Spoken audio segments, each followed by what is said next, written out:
3 رمضان المبارک حضرت سیدہ طیبہ طاہرہ مخدومہ کائنات خاتون جنت زوج علی مادر مرکز پرکار عشق مادر قافلہ سالار عشق حضرت سیدہ فاطمۃ الزہراء رضی اللہ تعالی عنہا کا یوم وصال ہے۔ یہ دن عمومی طور پہ ان کی یادوں کی خوشبو سے مہکتا ہے، تو آج کی اس نشست میں آپ کے حوالے سے ہی کچھ باتیں آپ کے سامنے عرض کروں گا۔ اللہ تعالیٰ میری زبان پر کلمۃ الحق جاری فرمائے۔ سیدہ پاک کا اسم گرامی جو ہی لبوں پہ آتا ہے پلکیں ادب سے جھک جاتی ہیں، اور ان کا نام نامی، ان کی ذات گرامی یقیناً عقیدتوں کا محور ہے۔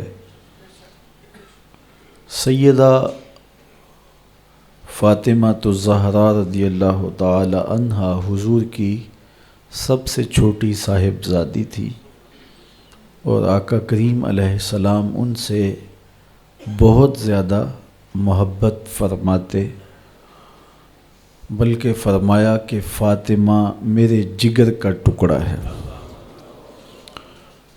اور صحیح حدیث میں آتا ہے جب سیدہ پاک حضور سے ملنے آتی تو حضور کھڑے ہو جاتے، فَأَجْلَسَهَا فِي مَجْلَسِهِ، اور حضور اپنی مسند پر اپنی صاحبزادی کو بٹھاتے۔ جس زمانے میں بیٹیاں زندہ درگور کی جاتی تھیں، میرے حضور نے اپنی صاحبزادیوں سے پیار کر کے، ان سے محبت فرما کے دنیا کے سامنے بیٹیوں کا احترام رکھا۔ آج میرے گھر میں بھی بیٹیاں ہیں، آپ کے گھروں میں بھی بیٹیاں ہیں، یہ کتنی پیاری ہوتی ہیں اور ان سے کتنی محبت ہوتی ہے۔ باپ جب بیٹی کو دہلیز سے رخصت کرتا ہے تو اس کی کیا کیفیت ہوتی ہے۔ اور ایک زمانہ تھا کہ باپ اپنے ہاتھوں سے اپنی بیٹی کو زندہ درگور کرتا تھا اور چین کی نیند بھی سو لیتا تھا۔ احساس مر گیا تھا۔ میرے حضور نے آ کے احساس کو بھی زندگی دے اور انسانیت کو انسانیت کا بھولا ہوا سبق پڑھایا، اپنے قول سے، اپنے عمل سے، اپنے رویے سے، اپنے طرز معاشرت سے، اپنے انداز حیات سے۔ سیدہ فاطمہ رضی اللہ تعالی عنہا جو بھی حضور سے کہتی، حضور اسے ٹالتے نہیں تھے۔ اور اہل تصوف نے لکھا ہے، آج بھی سیدہ کے وسیلے سے حضور کی بارگاہ میں کچھ عرض کیا جائے تو وہ رد نہیں ہوتا۔ اسی لیے شیخ سعدی شیرازی نے اللہ سے بھی دعا مانگتے ہوئے کتنی خوبصورتی سے ایک وسیلہ پیش کرتے ہوئے کہا، الہی بحق بنی فاطمہ، اللہ اکبر، الہی بحق بنی فاطمہ، اے الہی میں تیری بارگاہ میں فاطمہ کے بیٹوں کے وسیلے سے دعا مانگتا ہوں کہ برقول ایمان کنی خاتمہ، کہ ایمان پر میرا خاتمہ کرنا۔ اور آگے کیا ناز اختیار کیا گیا، اگر دعوتم رد کنی ور قبول، منو دست و دامان آل رسول، تو میری دعا رد کرے یا قبول کرے، دیکھ میں آل رسول کا دامن پکڑے ہوئے ہوں۔ تو سیدہ فاطمہ تو زہرا رضی اللہ تعالی عنہا حضور علیہ الصلاۃ والسلام کو بہت زیادہ محبوب تھیں، اور آقا کریم علیہ السلام کی نسبت سے ان کو جو مقام، عزت، تکریم نصیب ہوئی ہے، اللہ اکبر۔ اقبال نے کیا خوب کہا، مریم از یک نسبت عیسیٰ عزیز، از سے نسبت حضرت زہرا عزیز۔ اقبال کہتے ہیں کہ سیدہ مریم سلام اللہ علیہا عزیز روزگار ہیں، اور ان کو جو عزت ملی ان کے نام کی صورت قرآن کے دامن میں ہے۔ قرآن میں جگہ جگہ ان کا تذکرہ پھیلا ہے، ان کی پاک دامنی کی گواہیاں قرآن نے دی ہیں۔ تو انہیں یہ اعزاز ہے کہ وہ حضرت عیسیٰ کی ماں ہیں، تو انہیں یہ اعزاز کتنا سر بلند کر گیا کہ وہ نبی کی ماں ہونے کا شرف رکھتی۔ حضرت مریم سلام اللہ علیہا کی جب ولادت ہوئی، اللہ اکبر، تو ان کی ماں پریشان ہو گئی۔ انہوں نے منت مانی تھی، ان کی والدہ کا نام حنا تھا، تو انہوں نے منت مانی تھی، بیت المقدس میں خدمت کے لیے وقف کروں گی جو تو مجھے مالک اولاد دے گا۔ تو اب پریشان ہو گئیں کہ اس بچی کو وہاں کیسے رکھا جائے، لیکن اللہ تعالیٰ نے فرمایا کہ مریم کی ماں پریشان نہیں ہونا، تم اس بیٹی کو دیکھ رہی ہو، ہم اس کی گود میں نبی کھیلتا ہوا دیکھ رہے ہیں۔ تو کہا پریشان نہیں ہونا، جس طرح کی ہم نے تجھے بیٹی دی ہے اس طرح کے بیٹے بھی نہیں ہوتے۔ اور پھر انہیں وہ شرف ملا کہ نبی کی ماں بنی۔ آزمائش تو بہت بڑی تھی کہ بن باپ کے ماں بنی۔ اب جو باتیں کرنے والے ہوتے ہیں ان کی زبان کون پکڑے؟ یا اخت ہارون ما کان ابوک امرأ سوء وما کانت امک بغیہ۔ کفار گھیرا ڈال کے سیدہ مریم کے گرد جمع ہو گئے، اے ہارون کی بہن، یہ کیا چاند چڑھایا؟ نہ تیری ماں بری تھی نہ تیرا باپ برا تھا، تو یہ کیا چاند چڑھایا؟ اب سیدہ مریم کا جی چاہتا ہے زمین پھٹ جائے اور میں دھنس جاؤں زمین میں۔ فرماتی ہیں کہ میرا جی چاہتا ہے کہ میں نسیم منسیہ ہو جاؤں، بھولی بسری داستاں بن جاؤں۔ اب آپ کو جواب دیتی تو وہ اور تمسخر اڑاتے۔ کہا بڑی تسبیحات لیے وظائف پڑھا کرتی تھی، یہ کیا چاند چڑھایا؟ تو بڑا مشکل وقت آ گیا۔ لوگ تو فنکار ہیں اس درجہ کے پل بھر میں، سنگے درے کعبہ سے بھی اصنام تراشے، تم کون ہو اور کیا ہے داغ کبابی؟ لوگوں نے تو مریم پہ بھی الزام تراشے۔ تو بڑا سخت مرحلہ آیا، تو آواز آئی اے مریم پریشان نہیں ہونا، اس مشکل ویلے اپنے بیٹے کی طرف اشارہ کر۔ فاشارت الی، تو انہوں نے حضرت عیسیٰ کی طرف اشارہ کیا کہ میں نہیں بتاؤں گی، یہ بتائے گا، میں نے چپ کا روزہ رکھا ہے۔ تو کافروں نے کہا کیف نکلم، اللہ اکبر، ہم کیسے بات کریں اس سے جو کہ پنگھوڑے کا بچہ ہے۔ روایات میں آتا ہے جب وہ تابڑ توڑ حملے کر رہے تھے اور سیدہ مریم سلام اللہ علیہا کی عصمت پر بات کر رہے تھے، تو حضرت عیسیٰ علیہ السلام آغوش مادر میں تھے۔ آپ نے اپنے اوپر سے کمبل ہٹایا اور اپنا دایاں ہاتھ اپنے زانوں پہ رکھا اور کفار کی آنکھوں میں آنکھیں ڈال کے اللہ کے نبی نے کلام فرمایا، انی عبد اللہ آتانی الکتاب وجعلنی نبیّ۔ میری ماں کے دامن عصمت پہ الزام لگانے والوں سن لو، میں اللہ کا بندہ ہوں اور اللہ نے مجھے کتاب بھی دی ہے اور نبی بھی بنایا ہے۔ ماں کی گود میں بول کے سیدہ مریم سلام اللہ علیہا کی عصمت، عزت، آبرو اور تقدس کی گواہی دی۔ اب زبانیں بند ہو گئیں، حضرت سیدہ سلام اللہ علیہا کی پاک دامنی کا اظہار ہوا۔ اللہ اکبر، رب نے قصیدے بیان کیے سیدہ مریم کی پاک دامنی کے، ان کے تقدس کے، ان کی پاکیزگی کے، اور قرآن میں ان کے نام کی سورت نازل کی۔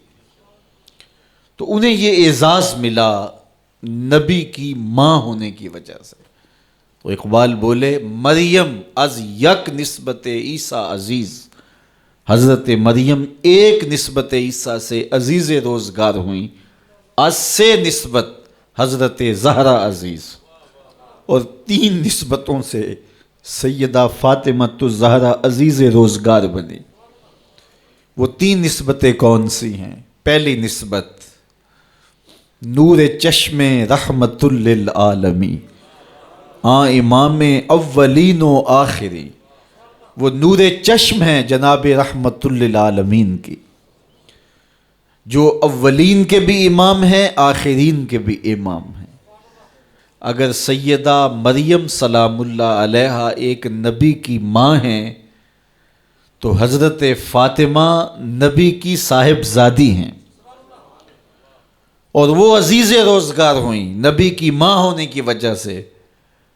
اور جس نبی کی سیدہ مریم ماں ہیں، وہ نبی مسجد اقصیٰ میں ہاتھ باندھ کے میرے نبی کے پیچھے کھڑا نظر آتا ہے۔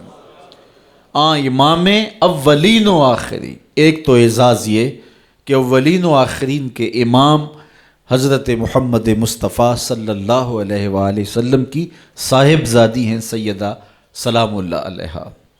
دوسری نسبت بانوئے تاجدار حل عطا، مرتضی مشکل کشا شیر خدا، وہ زوجہ محترمہ ہیں تاجدار حل عطا کی، یعنی مرتضی مشکل کشا شیر خدا مولا کائنات سیدنا علی المرتضیٰ کی زوجہ محترمہ ہیں۔ اللہ اکبر، یہ دوسرا اعزاز ہے سیدہ پاک سلام اللہ علیہا کا۔ اب تیسرا اعزاز دیکھیے، مادر مرکز پرکار عشق، مادر قافلہ سالار عشق، عشق کی پرکار کا جو مرکز ہے، یعنی حضرت امام حسین رضی اللہ تعالیٰ عنہ، تو سیدہ پاک عشق کی پرکار کے مرکز کی ماں ہیں۔ اللہ اکبر، اگر نیزے کی نوک پہ بیٹا قرآن سناتا کربلا کے میدان میں دکھائی دیتا ہے تو ذرا دیکھو پیچھے اثر فاطمہ کے دودھ کا نظر آ رہا ہے۔ یہاں اقبال تو بے قابو ہو گیا، رشتہ آئین حق زنجیر پاس فرمانے جناب مصطفیٰ، ورنہ گردے تربتش گردید میں سجدہ بر خاک او پاشید میں۔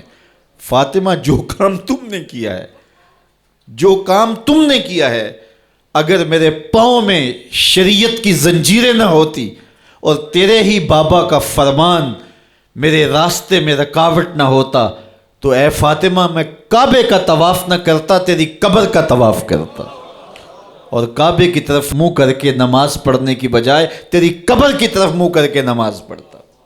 رشتہ آئین حق زنجیر پاس فرمانے جناب مصطفیٰ، ورنہ گردے تربتش گردید میں سجدہ بر خاک او پاشید میں۔ جو کام تو نے کر دکھایا، نبی کے گھر کی ہے عظمت، نبی سے سنتے ہیں، علی کے گھر کی ہے عزت، علی سے سنتے ہیں۔ وہ جس نے معزز کیا گھرانے کو، حسین پال کے جس نے دیا زمانے کو۔ تو سیدہ کا یہ کمال کہ حسین جیسا شہزادہ اور وفا شیار بیٹا زمانے کو دیا، جس نے اپنا آپ تو کٹوا لیا، اپنے بھائی بھتیجے بھانجے اور بیٹے تو کٹوا لیے، لیکن نبی کے دین کا جھنڈا گرنے نہیں دیا ہے۔ اس کو سرخرو رکھا ہے، اس کو سر بلند رکھا ہے، اس کو اونچا رکھا ہے۔ پیاس کاٹ لی، بھوک کاٹ لی، اذیتیں سہ لی، لیکن اس کے باوجود نبی کے دین کے جھنڈے کو سر نگوں نہیں ہونے دیا۔ یہ اثر نظر آ رہا ہے فاطمہ کے دودھ کا۔ اللہ اکبر۔ اقبال کہتا ہے کہ تو نہ دانی کہ سوزے قرات تو، دیگر گوں کر تقدیر عمر را۔ میری بہن تو نہیں جانتی، اگر تو بہن ہو کے قرآن پڑھے تو عمر کی تقدیر بدلتی ہے، اور اگر تو ماں ہو کے قرآن پڑھے تو بیٹا نیزے کی نوک پہ قرآن سناتا ہے۔ سیدہ طیبہ طاہرہ ظاہرہ عابدہ ساجدہ راکعہ سیدہ فاطمہ الزہرا رضی اللہ تعالی عنہا کا اسوہ، مخدرات اسلام کے لیے، ہماری بہنوں بیٹیوں کے لیے مکمل کامل اور اکمل نمونہ ہے۔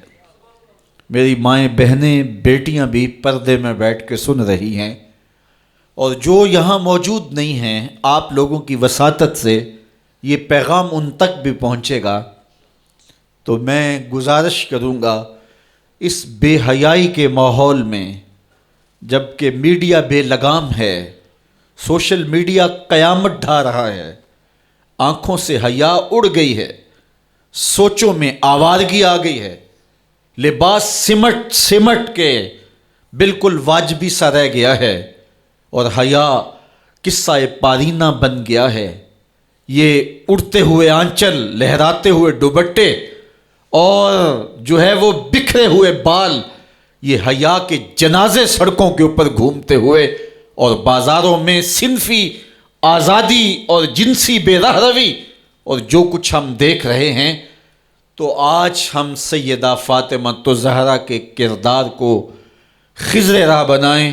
اقبال کہتا ہے مزرائے تسلیم را حاصل بطول، مادرا را اسوائے کامل بطول۔ مزرائے تسلیم، تسلیم کی کھیتی کا جو حاصل ہے، جو پھل ہے، وہ سیدہ فاطمہ ہے، اور ماؤں کے لیے کامل نمونہ سیدہ فاطمہ الزہرا رضی اللہ تعالی عنہا ہیں، جن کے آنچل کو مہر و ماں نے بھی نہیں دیکھا تھا۔ خادم کی، شوہر کی خدمت بھی کرتی ہیں، بچوں کی تربیت بھی کرتی ہیں۔ آسیہ گردان و لب قرآن سرا، ادھر چکی بھی چل رہی ہے اور لبوں پر قرآن کے نغمے بھی جاری ہیں۔ آسیہ گرداں چکی چلا رہی ہیں، واللب قرآن سرا، اور اقبال کہتا ہے لبوں پر قرآن کے نغمے جاری ہیں۔ جب لبوں پہ قرآن کے نغمے ہو اور آٹا پیسا جا رہا ہو، تو پھر وہ گندم اور وہ آٹا جب بچے کھائیں گے تو پھر حسین ابن علی کے کردار ہی پیدا ہوں گے۔ لیکن تھرکتی تصویریں اور نیم برہنہ شکلیں اور کانوں میں جو ہے وہ میوزک کی آوازیں، اور ماں اس ماحول میں بچے کو دودھ پلا رہی ہو، تو بچہ حسین ابن علی کا جان نشین تو نہیں بنے گا۔ کوئی اداکار تو بن سکتا ہے، کوئی گلوکار تو بن سکتا ہے، لیکن حسین ابن علی کا جان نشین نہیں بنے گا۔ تو ماؤں کو کامل اکمل نمونہ سیدہ فاطمہ الزہرا کا اختیار کرنا چاہیے، اس نمونے کو لے کے اپنی زندگی میں اتارنا چاہیے۔ آج ہم دلیلیں دیتے ہیں، میڈیا سے دلیلیں سنتے ہیں، اسلام تنگ نہیں ہے، تم نے اسلام کے دائرے کو تنگ کر دیا ہے۔ میں ایک ہی بات کہا کرتا ہوں، یہ دلیلیں دینے والے سوچیں کہ رسول خدا کی بیٹی کے پردے کا عالم کیا تھا۔ بس ہمارے لیے وہ نمونہ ہے، وہ کامل اور اکمل نمونہ ہے، اور ہم نے اپنی زندگی اس نمونے کے مطابق گزارنی ہے۔ سیدہ پاک سلام اللہ علیہا کو اس بات کی فکر رہتی تھی کہ ساری زندگی تو میں نے اپنے پردے کی حفاظت کی، مرنے کے بعد جب پٹڑے کے اوپر ڈال کر کے لے جایا جاتا ہے لاش کو، تو اس وقت جسم جھلکتا ہے، چھلکتا ہے، تو بے پردگی ہوتی ہے۔ تو زندگی میں تو انسان اپنے پردے کی حفاظت کر لیتا ہے، لیکن جب جنازہ اٹھتا ہے تو اس وقت عورت کے جسم کی ڈیل ڈول ظاہر ہو جاتی ہے، اگرچہ اس کے اوپر پردہ پڑا ہوتا ہے۔ اور یہ سخت فکر مند تھی اور بات بھی کرتی تھی۔ حضرت اسماء بنت امیس رضی اللہ تعالی عنہا سیدہ پاک کے پاس بیٹھی تھی، اور یہ وہ خاتون ہیں جنہوں نے حبشہ کی جانب ہجرت کی تھی۔ جب مسلمانوں پر حالات تنگ ہو گئے تو 2 مرتبہ حبشہ کی جانب ہجرت ہوئی ہے، اور تیسری ہجرت جو ہے وہ مدینہ المنورہ کی جانب ہوئی۔ تو حبشہ کی جانب انہوں نے ہجرت کی اور وہاں کچھ وقت گزارا تھا. تو انہوں نے کہا کہ میں نے وہاں ایک منظر دیکھا ہے کہ چارپائی کے چاروں پائے جو ہیں ان کے ساتھ شاخیں باندھی جاتی ہیں اور شاخیں باندھ کے ان کو پھر آپس میں جوڑ دیا جاتا ہے اور اس کے اوپر کپڑا ڈال دیا جاتا ہے، وہ ایک ڈولی بن جاتی ہے اور اس میں عورت کا جنازہ ہوتا ہے. تو جب یہ بات سنی تو سیدہ کی خوشی کی انتہا نہ رہی. کہا یہ تو بہت اچھا ہوا. اور سیدہ پاک کا پھر جنازہ پردے کے ایسے ماحول میں اٹھتا ہے اور رات کی تنہائی میں اٹھتا ہے اور بہت تھوڑے لوگ جنازے میں شامل ہوتے ہیں. اور پھر سیدہ پاک سلام اللہ علیہا کے پردے کا عالم یہ ہے، اہل سیر نے لکھا ہے کل قیامت کے دن جب میدان حشر میں سیدہ تشریف لائیں گی تو 70,000 حوروں کے جلو میں ہوں گی، اور جب گزریں گی تو آواز آئے گی یا اہل الجمع غدوا ابصارکم لأن فاطمہ بنت محمد حتی تمر. اے نبیوں، رسولوں، پیغمبروں، اے صالحین، نیکوکاروں، اے حشر کے میدان میں جمع ہونے والے لوگوں، اپنی نظریں نیچی کر لو، محمد کی صاحبزادی گزر رہی ہے. تو قیامت کے دن بھی اللہ ان کو یہ اعزاز دے گا، ان کو تکریم دے گا، ان کو عزت نصیب کرے گا.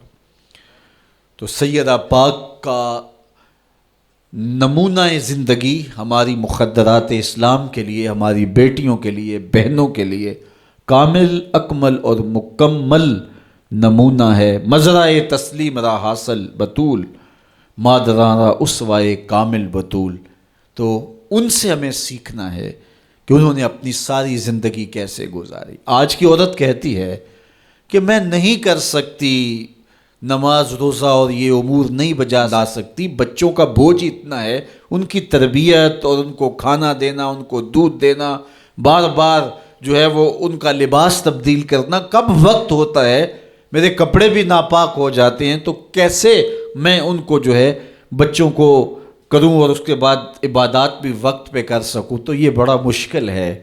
وہ حضرت سیدہ کو دیکھیں کہ آپ اپنے کندھوں پہ مشکیزہ بھی اٹھا کے لاتی ہیں، چکی بھی پیستی ہیں، بیٹوں کی تربیت بھی کرتی ہیں، شوہر کی خدمت بھی کرتی ہیں، اور مصلی بچھا کے جب کھڑی ہوتی ہیں تو ساری ساری رات قیام میں، کبھی رکوع میں، کبھی سجدے میں گزر جاتی ہے، اور پھر کہتی ہیں مالک تیری راتیں اتنی چھوٹی ہیں، تیری بندی کا ذوق بندگی ہی پورا نہیں ہوتا، ایک تو رات اتنی لمبی بنا دے جی بھر کے تجھے سجدہ ہی کر سکوں.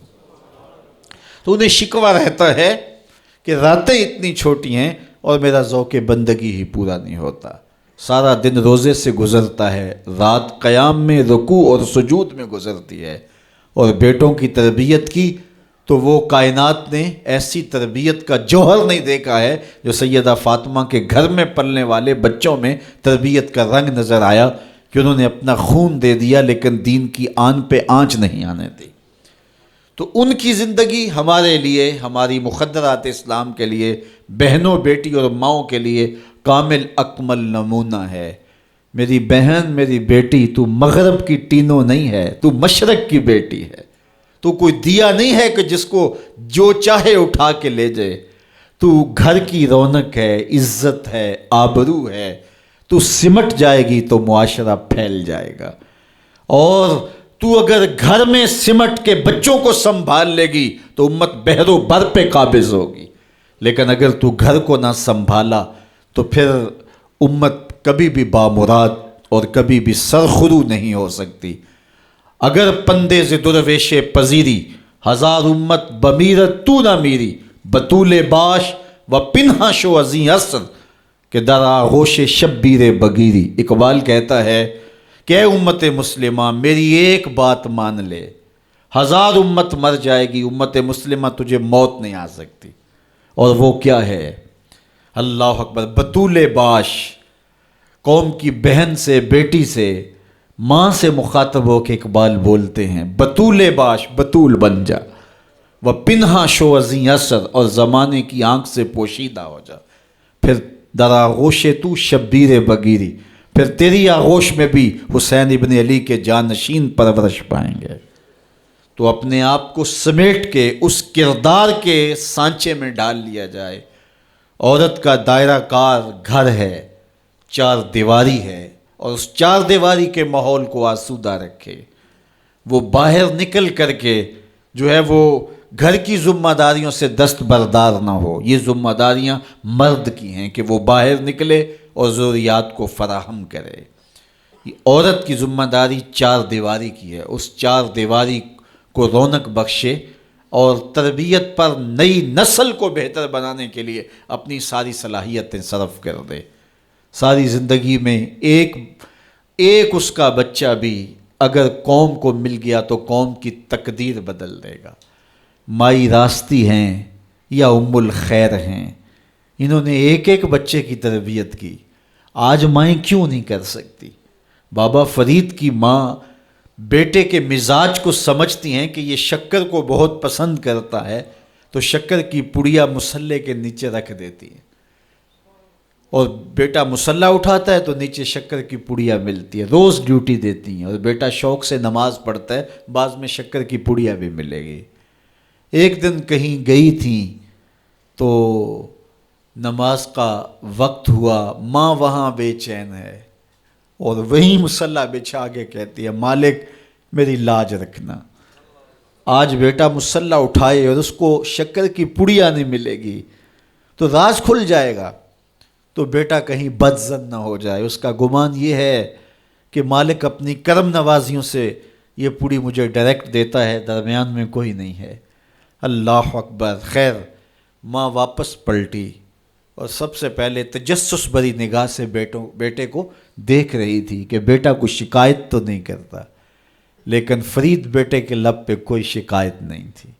خیر ماں نے پوچھ لیا بیٹا نماز پڑھی تھی؟ کہا اماں نماز پڑھی تھی، لیکن آج جو شکر ملی ہے اس کا چاسی کوئی اور تھا، اس کا ذائقہ ہی کوئی اور تھا۔ تو آنکھوں سے چھم چھم آنسو برسنے لگے، مالک تو نے میری لاج رکھ لی۔ تو پھر بتایا کہ بیٹے میں تو یوں ہی پڑیا رکھتی تھی، آج مالک نے جو ہے وہ میری لاج رکھی ہے اور تیرے مصلے کے نیچے پڑیا رکھ دی، پھر فرید بنا نا۔ تو پیچھے ماں کھڑی نظر آتی ہے، حضرت غوث اعظم رضی اللہ تعالی عنہ۔ اگر غوث اعظم ہے تو ان کے جبے میں 40 دینار ماں سی رہی تھی نا، اور ساتھ نصیحت کر رہی تھی کہ بیٹا جو بھی ہو جھوٹ نہیں بولنا ہے۔ پھر ڈاکوؤں کو بتا رہے ہیں کہ 40 درہم تو میرے پاس بھی ہیں، تو ڈاکو کہتے ہیں عجیب کہانی ہے، بھلا کو ڈاکوؤں کو بھی پیسے بتایا کرتا ہے۔ کہا میری ماں نے کہا تھا جھوٹ نہیں بولنا، جو بھی ہو جائے لیکن جھوٹ نہیں بولوں گا۔ اب ڈاکو شرمندہ ہو کے بولتے ہیں یہ ماں سے جھوٹ نہیں بولتا، ہم رب کا حکم نہیں مانتے۔ اور یہ پہلے لوگ تھے جو حضرت غوث اعظم کے ہاتھ پہ جو ہے وہ توبہ کرنے والے تھے۔ اللہ اکبر۔ قطب الدین بختیار کاکی جب درس گاہ میں جاتے ہیں، استاد پڑھاتا ہے الف لام میم ذالک الکتاب، پورا پارہ سنا دیتے ہیں۔ دوسرے پارے کا آغاز ہوتا ہے سیقول السفہاء من الناس، بچہ سارا پارہ سنا دیتا ہے۔ تیسرا پارہ، چوتھا پارہ، 14 پارے سنا دیے۔ کہا یہاں سے شروع کرو، سبحان الذی اسریٰ بعبدہ۔ تو کہا بیٹا جس درس گاہ میں 14 پارے پڑھے تھے وہیں بقیہ قرآن بھی حفظ کر لیا ہوتا۔ کہا استاد جی میں کسی درس گاہ میں نہیں گیا، میری ماں 14 پاروں کی حافظہ تھی، اور صبح جب اٹھتی تھی تو قرآن بھی پڑھنے لگتی اور کام کاج بھی کرتی، تو بچپن سے ہی سن کے ماں کی آغوش سے یہ 14 پارے یاد ہو گئے۔ تو مائیں اگر ایسی ہوں تو بیٹے ایسے ہوتے ہیں، اس لیے ماں کے کردار کو روشن کرنا ہوگا، ماں کے کردار کو بہتر کرنا ہوگا، اور ماؤں کے لیے کامل اکمل نمونہ سیدہ پاک سلام اللہ علیہا کا نمونہ زندگی ہے، اور ان کی زندگی کے ایک پہلو سے روشنی لے کر کے، اجالا لے کر کے مخدرات اسلام کی زندگیوں میں چراغاں کیا جا سکتا ہے، اور ان کی زندگی سے ایک اچھی نسل تیار ہو سکتی ہے۔ کسی نے کہا تھا مجھے اچھی مائیں دے دو میں تمہیں اچھی نسل دوں گا، تو سیدہ پاک کا اسوہ ہمارے لیے یقیناً کامل اور اکمل نمونہ ہے۔ اللہ تعالیٰ ان کے نقوش پاک کی برکتیں اور ان کے وجود سے وابستہ رحمتیں ہماری ماؤں، بہنوں اور بیٹیوں کو نصیب فرمائے۔ اور آج کی اس مجلس میں ہم ان کی وساطت سے اللہ کی بارگاہ میں دعا کرتے ہیں، اے اللہ حیا سوز ماحول سے اس امت کو نجات عطا کر دے، اور اس امت کو پھر عظمت پارینہ و رفتہ عطا کر دے، اور قوم کی بیٹیوں کو اسوائے بطول پہ گامزن کر دے